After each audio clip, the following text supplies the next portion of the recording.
In this video, I'm going to download an app, Google Docs, from the Play Store. So I'm going to open up my Play Store, and then I'm going to search for Google Docs. There it is. Google Docs, install, pending. It's pretty quick.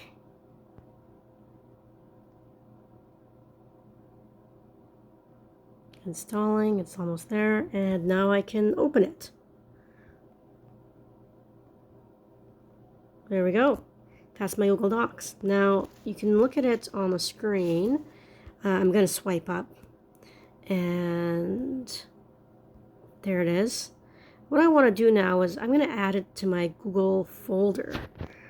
Here's my Google folder, and so to do that, there's a little plus sign there. And then I should see my Google Docs in this list here. There's OneDrive. Where is it? There it is. Done. So now it's in my folder with all my Google applications.